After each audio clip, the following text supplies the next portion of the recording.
And she came up to me and she said, I have a question. Where do babies come from? And I'm thinking, what? She's 6 and she wants to know where babies, and so I'm going, I'm thinking, what's an age-appropriate response to a 6-year-old? And I couldn't think of anything. And finally I said, why don't you ask your mother? And she looked at me and she said, you don't know either, do you?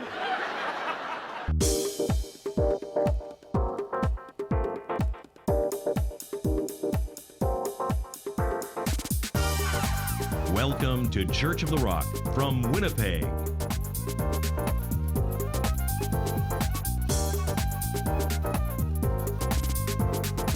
Stay tuned to this week's thought-provoking message from Pastor Mark Hughes.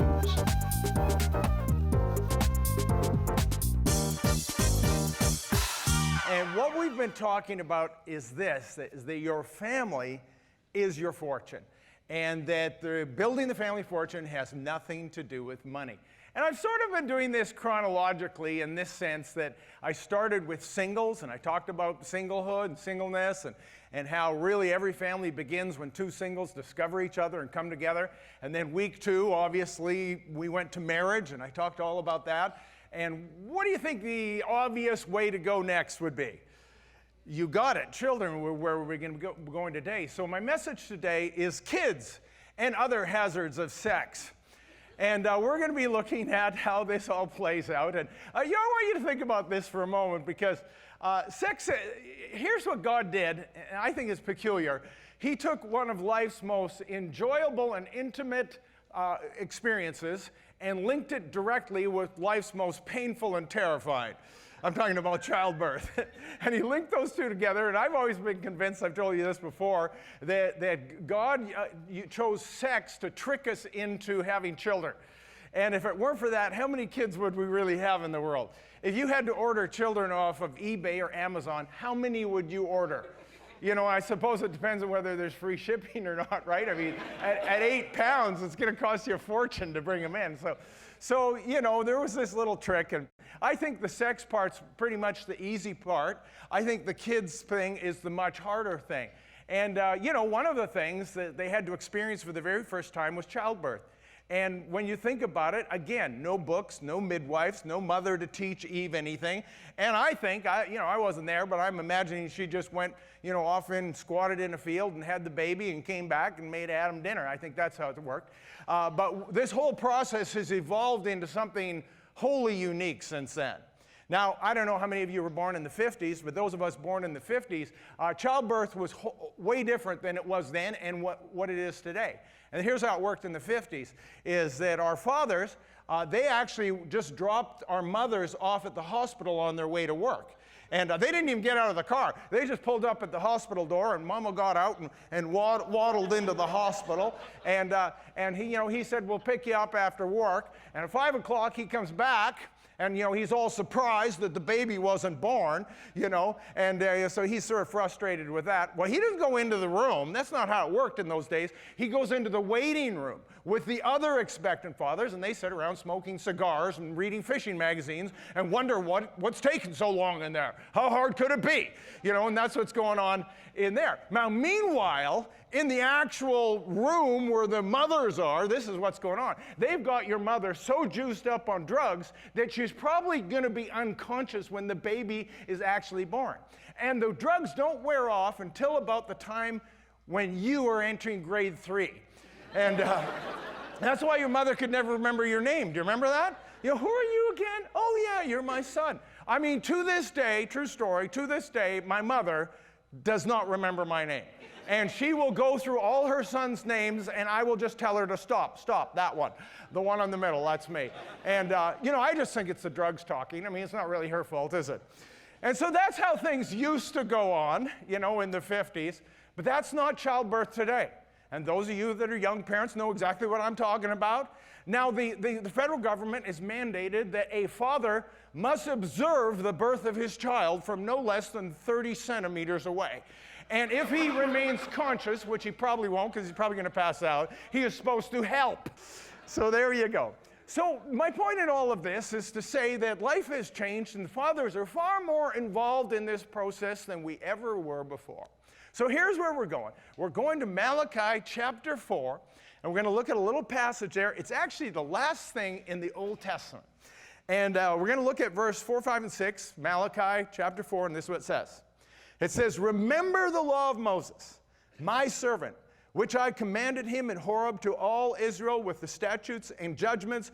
Behold, I will send you Elijah the prophet before the coming of the great and dreadful day of the Lord, and he will turn the hearts of the fathers to the children, and the children's hearts to the fathers, lest I come and strike the earth with a curse." I want you to think about this. The very last thing that God said in the Old Testament was that he was going to turn the hearts of fathers to their children. The very last thing he's going to do on the earth before he returns is this. He's going to turn the hearts of the fathers to the children and the hearts of the children to the father. Why did he leave this? That's the last thing to say. Usually the last thing you say in life is one of the most important things. Would you not agree with that? And that's what's happening here, because there is nothing more important. Other than your salvation itself, there is nothing more important than your family. Family is what it's all about. What we're going to do in this thing, and we're going to take the next 2 weeks to go through it, is I'm going to use the acrostic KIDS, K-I-D-S, and this is what it stands for. We're going to throw it up on the screen, and these are the 4 things we're going to look at. Number 1, the K is to keep kids of value. Number 2 is the I is to instill your virtues. Number 3, the D is to develop a family vision, and number 4, the S is to stay vigilant. So the first thing is this, is to keep kids of value. And like I said, he will turn the hearts of the fathers to the children, hearts of the children to the fathers. And the Bible stresses how valuable children are to God and obviously back to us. And sometimes we have missed this. All we have to do is look at our own city, and we have 10,000 children in foster care, which means there are 10,000 mothers and 10,000 fathers, for one reason or another, are not able or willing to raise their own children. There's something wrong with that picture. And we need to restore back this idea of kids being a huge value to us. And at different times in history, that's not always been the case. I want to tell you a little story from Scripture you all know, and it's in the most famous parable in Scripture, which is the prodigal son. And it's a fantastic story about the grace of God, and you've heard me preach on it many times before. But I want to point out one little thing that maybe you haven't noticed before. And so here we have this story. We have this father. He's fairly well-to-do. He has 2 sons, and the younger son wants his inheritance early, so he gives it to him.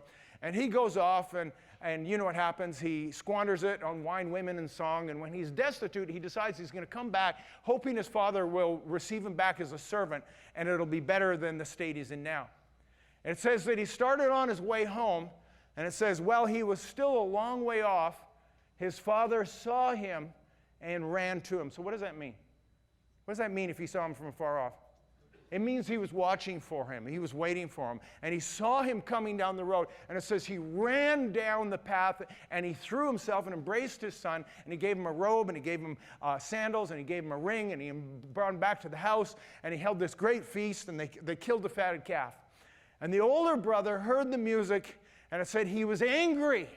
And he came, and he was angry that this son had squandered all of the family fortune and had come back, and that his father was hosting this feast, and he was particularly mad about the stupid fatted calf. And he kept on mentioning the fatted calf. You killed the fatted calf. And so what was the priority for the son? The older son. The priority for the older son was the family fortune financially, the fatted calf and the money. And I'm wondering if you've ever noticed this, that the father never even asked the younger son what happened to the money. He didn't say, how much do you have left? He didn't ask him those questions. Do you know why? Because he didn't care.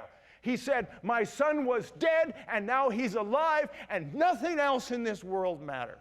I want you to think about your own life. If you had a child who was sick or dying, what would you pay? What would you give up for the health of that child? Everything. Who wouldn't give up everything? You give up your house, you give up your pension, you give up all you wouldn't think twice about it. You see, that's how we value families. And I know people who have done that for their children. I know people who have given up everything for the love of their children. because they've understood how important the value of children is.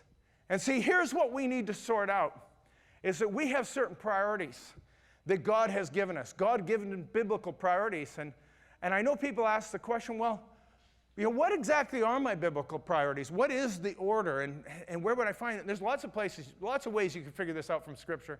But one of the easiest ways is all you do is you just read the book of Genesis, and the order in which things appear is the priority. And so when you go read the book of Genesis, this is what you find out, that a person's number one priority is their relationship with God. I mean, God created Adam, and his first relationship was God. He walked in the cool of the day. And so number one priority in every person's life should be their relationship with God. Number two was what? Guess what? The spouse. He brought them and made him the spouse. So the next thing was the spouse. And guess what came after the spouse? Children. This is not complicated. I know today sometimes it's the other way around. The children come first and then the marriage comes. That's not how it's supposed to work, just saying. And so we see kids are number three, and work is number four. They went out and worked in the fields quite a bit later on in the story as you read the book of Genesis. And then, of course, there was extended family, and there was friends, and there was the house of worship. Sports, by the way, guys, doesn't appear till somewhere in the New Testament. It's thousands of years later. And so sports is right up there in your priority list. You're probably a little out of balance. And so let's just talk about these four. They're real simple. Your relationship with God, your relationship with spouse, your relationship with your kids, and the relationship with your work. And here's the problem that we have. We get those all mixed up. And one of the things we don't understand is that priorities doesn't mean that you do one to the exclusion of the other. And a lot of times, think about this. This is what we do, don't we? We do one thing, we focus on, well, that's my priority, and we neglect the other one, which is incorrect. My son is doing his MBA, and they're doing something interesting in this series he's in right now, and they're bringing in high-powered executive CEOs from big companies in our city. And they come in and they talk about what they've done and what they've accomplished. He said they're a fantastic story. But he said what's fascinating is that pretty much every time one of these people come in, we ask questions and answers, and everybody asks, every time they come, someone will ask this question: how do you balance your work responsibilities and your family? And he said the answer is always, I don't, or what is balance? And he said not one single one of them had any sense of balance in their life. And what they had done was they had sacrificed their wives or their husbands, because some of them were women, and they sacrificed their family for their sake of their business. You see, he said in his word that he will turn the hearts of the fathers to the children and the hearts of the children to the Father. So this is critical stuff, but we struggle with this. It's so easy to get out of balance, isn't it? I know that most of you aren't old enough to remember this song, but I'm going to mention it anyway. Captain and Tennille. Captain and Tennille, what was their big song? It's on the screen. All you have to do is look. Love will keep us together. Remember? Love will keep us together forever. How many of you remember that song? No, well, you sing it, buddy. You're butchering it. Anyway, so they sing this song, and one of my favorite lines is this. It goes, well, first of all, let me tell you this. Love will keep us together. It didn't work, by the way. They're divorced. And you're going to love the reason they're divorced. She divorced him because she said, he didn't know how to show me affection. So, apparently love didn't keep them together. But my favorite line from the song is this. It goes, love is beautiful. Someday your looks will be gone. When the others are turning you off, who'll be turning you on? I will, I will, I will. And, that is true. Someday your looks will be gone. But here's something else. I always think about it when I hear this song. Someday your kids will be gone. And what I've said is that if you don't nurture the love with the relationship with your spouse, well, someday your kids are going to be gone, and what do you have left? And I've mentioned this before, and I'm going to keep mentioning it, because you can't raise your kids to the exclusion of your spouse. You can't pursue your spouse with the exclusion of your kids. You have to learn how to balance these things. And so last week I was talking to a friend in the church here, and he came up to me, and he's divorced, and he said, Mark, what you were saying today was so right. He said, that's exactly what happened to us. He said, we did a great job of raising our children, which is true. They got great kids. And we both put all of our effort into our children. But then once they got older and they didn't need us as much, we didn't have a relationship. He said, we never went out, we never dated, we never did stuff together, we never pursued our common interests together, and what ended up happening is someday our kids were gone, and we didn't have that love to keep us together. You see, this is what happens to people in our society, and we have to be so careful. Again, what it is, it's not putting one way ahead of the other, it's balancing all of these things. You actually can do more than one thing at once. And here's where men get into a lot of trouble, because what they do is they put their jobs ahead of everything else, and then they pretend or claim that they're doing it for the family.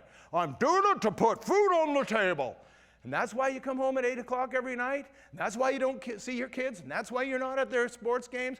And the scripture says that he will turn the hearts of the fathers, because I think that's a bigger problem, towards the children, right? Now, when I think about this whole thing, I remember a story when I was growing up. I had a friend who was a pastor's son. Now, that was a bit of a paradox for me, because I was a Catholic and pastors didn't have sons, so he was already suspect right from the get-go. And so I had this friend who was a pastor. He was a Protestant. He was a pastor's son, and he was the worst kid. Like, he was the one who taught us all the bad things. I loved him. He was great. I mean, he was teaching us stuff. I mean, I guess he was in an environment, the church, where he was learning great stuff. And he would come and teach us in the neighborhood all the bad things I learned from the pastor kid in town. But here's one of the things that happened. He grew up to resent God and to resent the church, and he was never part of it. And I'll tell you why. Because what his father did was every time the phone rang, his father went out the door to attend to someone else's needs. And what that did psychologically to this kid was it sent the message that his church and his church people were more important than his own son. And so he grew up with this sense of resentment. And I remember when I became a pastor, and I had children, which I was allowed to do, by the way. And when this happened, I thought, I'm not going to repeat the mistake I saw my friend's father do. And I'm not going to be, excluding my kids. I'm not going to sacrifice my kids on the altar of ministry. I'm not going to do it. And so you've heard this from me before, that when our kids were little, if I was talking to someone, even if I was praying for somebody, and I was, interacting on that level, if I had one of my children pulling on my leg like this, I would interrupt the prayer to talk to my child. Now, that's not what we do. In our culture, what we do, we say, can't you see I'm talking to someone? Would you get away? And we shoo our kids off. And what we do is we subtly send them this message that they're not as important as whatever else we're doing. And I decided I was never going to do that. And if I was praying for you and one of my kids came and grabbed my leg, I would interrupt the prayer in the middle and say, excuse me, God, excuse me, Bob. And I would say, what can I do for you? And 9 times out of 10, they just wanted money. I give them $1, they're gone, everybody's happy. It's not that difficult. It was like 10 seconds out of our moment. It's just a matter of learning how to balance all of these things. And what I managed to do, by the grace of God, is to raise my children to the place where they don't resent the church and they don't resent God. And let me tell you what my greatest joy in life is. My greatest joy in life is not you. And I love you. Trust me, I love you. I'd do anything for you. My greatest joy in life is not the success of this church. My greatest joy in life is not what's happening around here. My greatest joy in life is that my adult, grown children all love Jesus and are serving in the church today. That's my greatest joy. There's nothing more important to me. And I'm glad you're cheering. I'm glad you see the value in that, because that's what our lives should be about. So the first thing is keeping our kids a value. The second thing, and this is as far as I'm getting today, so don't get nervous. The second thing is to instill our virtues. This is what the scripture says in the book of Proverbs. It says, a child left to himself will become a shame to his mother. And what happens is, if we think that our kids are going to develop their ethics and their virtues and their values on their own, we are dreaming. That would be like sending our kids into a chemistry lab and say, develop your own compounds. They will blow themselves up. I know by personal experience, I almost burned down the high school when I was a teenager. So I know what I'm talking about here. And so we have got to realize that it is our job to instill our virtues and our values and our ethics to our children, and understand that if we don't do it, they will get them from somewhere else. Now, I'm going to show you a book. And if you're looking for a great book, here it is, right here. Hold On to Your Kids by Gordon Neufeld, a Ph.D., a psychologist, good Mennonite name, I'd say. Anyway, Hold On to Your Kids, and this is what the subtitle is: Why Parents Need to Matter More Than Peers. And what he talks about, the thesis of the book is simply this, is that our children have two possible directions they can go. One, he calls it family orientation, where their orientation, their strongest connection is with their family, or peer orientation, where their strongest connection is with their friends. Now, 100 years ago, this was not a problem, because even in our culture 100 years ago, people, their primary orientation was with their family.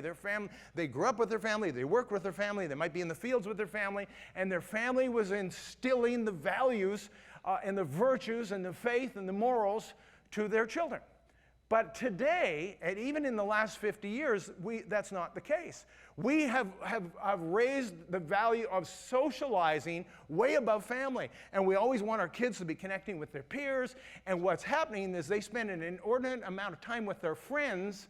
And let me tell you this, parents. Your kids' friends are too stupid to teach them proper morals.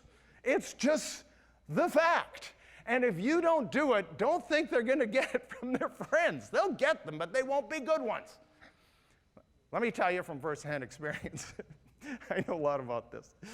You know, when I was a young teenager, my father never had the sex talk with me. Didn't have it. Still haven't had it. Still waiting for it. And we never had the talk. And apparently he commissioned my mother to do it. And so what she did was she brought me a book, and the book was called The Birds and the Bees. And she said, Mark, I want you to read this book. So I read the book, which was literally about birds and bees. Had nothing to do with human sexuality. And so then after I read the book, she said, did you read the book? I said, yes. She said, did you understand it? I went, yes. She says, do you have any questions? I said, no. She said, good talk. And off she went. Now, maybe it was me. Maybe I was too stupid. I didn't connect the dots that all this birds and bees stuff could be translated into the human species. I never made that leap. So thank God I had my 13-year-old friend Blair, who was an expert on sex, to explain it all to me. And he told me he was wildly experienced. He was like a 13-year-old Dr. Ruth who knew everything about it. And he sat me down one day and for an hour and a half regaled me of stories of sexuality. My eyes were like saucers. My jaw was on the ground. I had never heard such things. There was only one little problem with Blair's sex talk. He had no idea what he was talking about, and it was almost 100% wrong. Imagine my surprise on my wedding night. I was thinking, Blair, you're an idiot. You don't know anything about this stuff. I know you all think I'm making this up. I am so not making this up. Thank God for Blair. You know, and to this day, I've had trouble with the whole sex talk with my own kids because I didn't get it myself. And this is what happened. I had my first experience with it when my daughter was 6. And she came up to me and she said, I have a question. Where do babies come from? And I'm thinking, what? She's 6 and she wants to know where babies. And so I'm going, I'm thinking, what's an age-appropriate response to a 6-year-old? And I couldn't think of anything. And finally I said, you know, why don't you ask your mother? And she looked at me and she said, you don't know either, do you?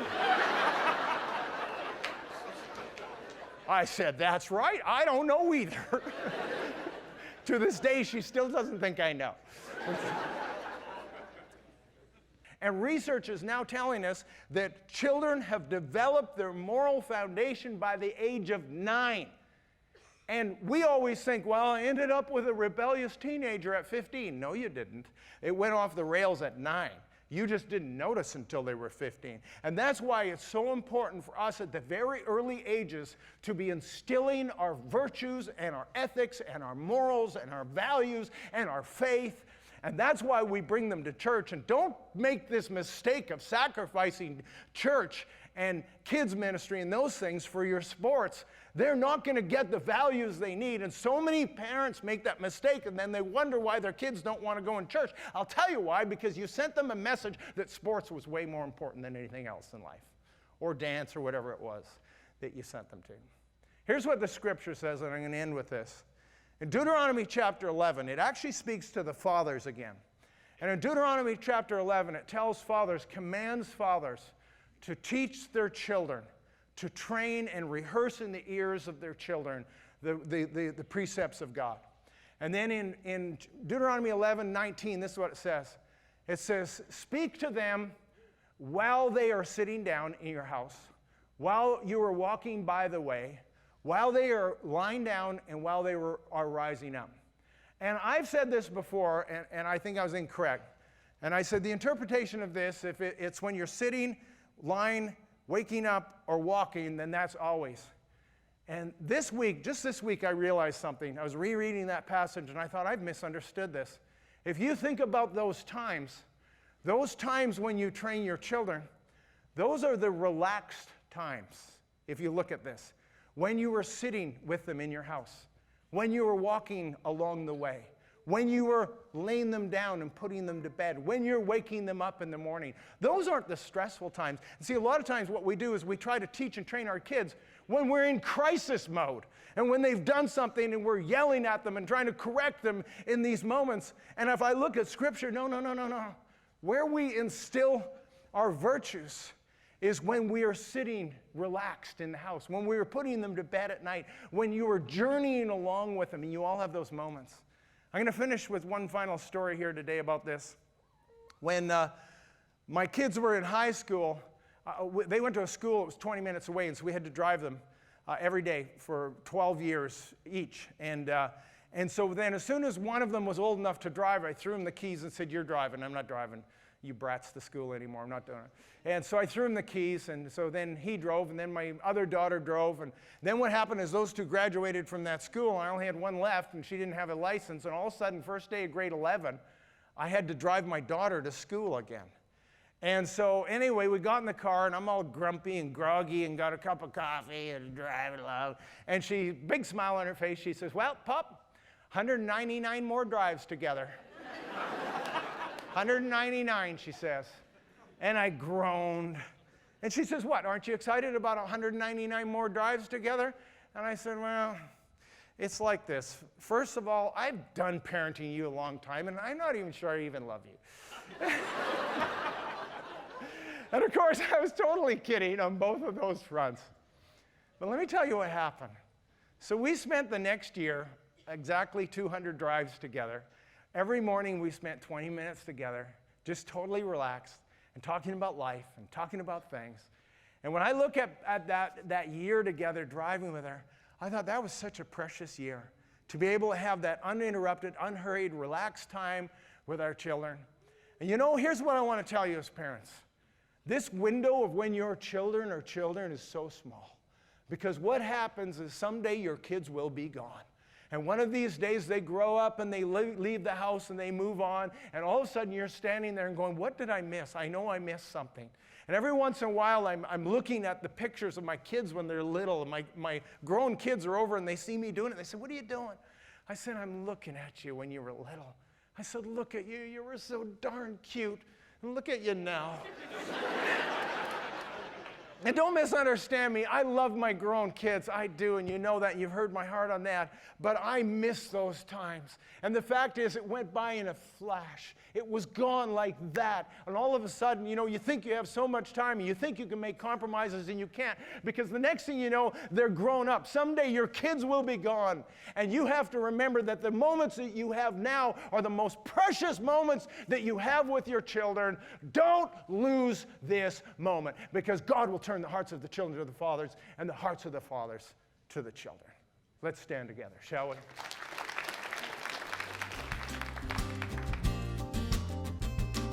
Church of the Rock has services every Sunday at 1397 Buffalo Place, and we invite you to join us when you're in the Winnipeg area.